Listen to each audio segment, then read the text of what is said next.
Je suis dans un coin, j'attends. Je contemple comme un fantôme les lumières, les ombres qui passent. Ils se ressemblent tous, des êtres fragiles, regardant droit devant eux, comme s'ils regardaient droit devant leur vie, ne se souciant pas des autres. Et leur musique morne et sans saveur est une preuve supplémentaire de leur existence triste. Avec le recul, j'ai l'impression de regarder des fourmis. Je souris inconsciemment. Et puis mon regard se perd dans ces ombres grises, et je vois sortir du lot un point coloré qui se rapproche de la ruelle.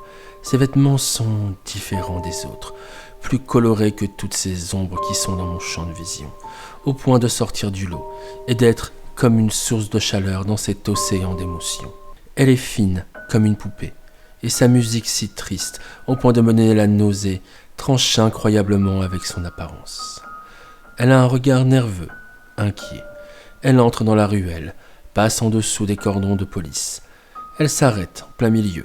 Elle tourne sur elle-même. Son regard se perd sur les dessins des corps sur le sol. Elle est nerveuse, je le sens, et j'en ai la preuve, quand elle sursaute à cause d'un chat qui fait tomber une vieille poubelle. J'en profite pour sortir de ma cachette.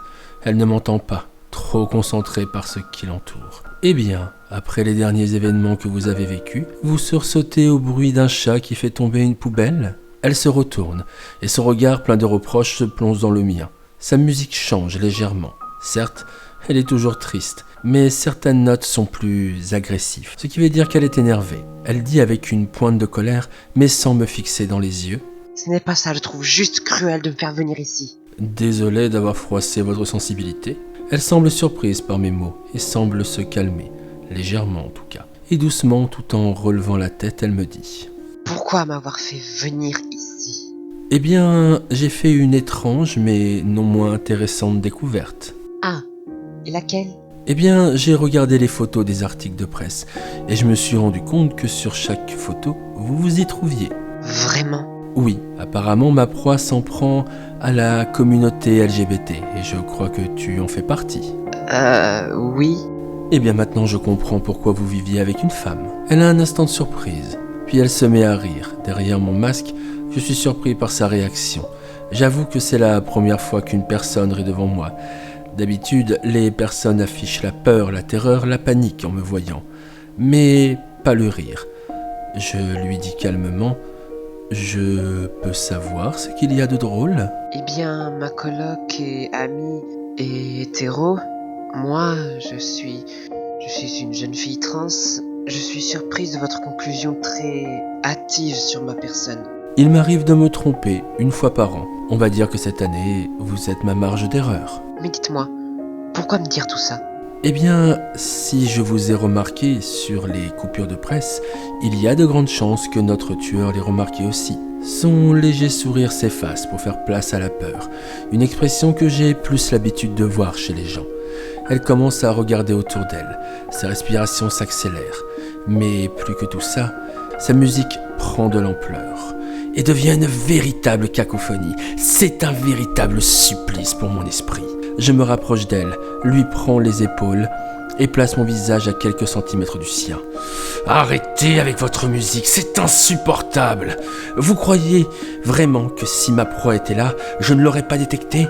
Et vu que vous savez ce que je suis capable de faire, vous croyez qu'il aurait eu une chance contre moi ? Elle fait non de la tête. Donc vous voyez que vous n'avez aucune raison de paniquer. Faites-moi confiance. Son regard se fixe sur moi et sa musique se calme. Bien qu'elle soit toujours aussi triste, elle est moins horrible à mon oreille. J'enlève mes mains de ses épaules et m'écarte d'un pas et me mets à parler. Bien. Maintenant que tu es calmé, je vais exposer mon plan. Votre plan ? Oui, tu vas me servir d'appât. Quoi ?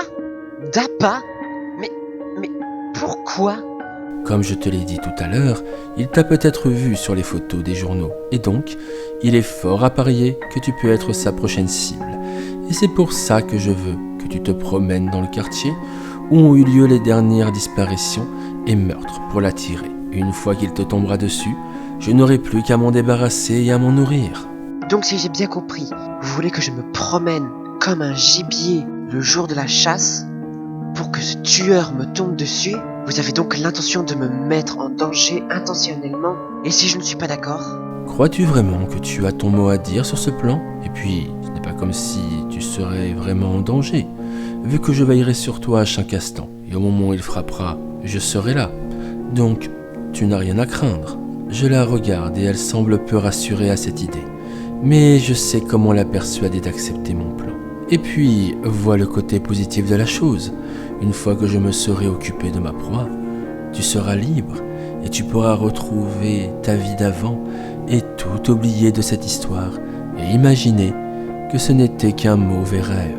Elle baisse la tête, regarde le sol et semble réfléchir. Puis après quelques instants, elle relève la tête et dit: C'est d'accord.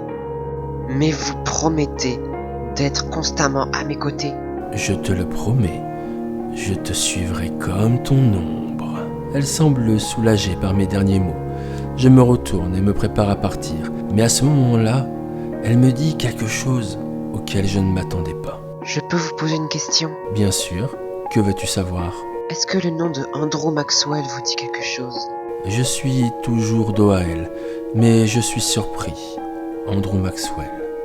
Un nom venu d'un passé lointain, que je n'avais plus entendu depuis plus de 10 ans. Je lui dis calmement: où as-tu entendu ce nom? Je suis tombé sur un article qui mentionnait ce nom lors de mes recherches. Je me disais donc que peut-être vous le connaissiez. Non, je ne connais pas cette personne, et tu ne devrais pas t'en soucier non plus. Mais Tu ne devrais pas perdre ton temps dans des choses futiles qui t'écartent de la seule chose qui soit importante. Bientôt, tu seras libre. Je pars de la ruelle, légèrement énervé. Pourtant, arrivé en haut de l'immeuble, je ne peux m'empêcher de la regarder quitter les lieux et de la suivre du regard jusqu'à ce qu'elle soit un point minuscule dans cet océan de gris. Mais bon sang, que m'arrive-t-il ?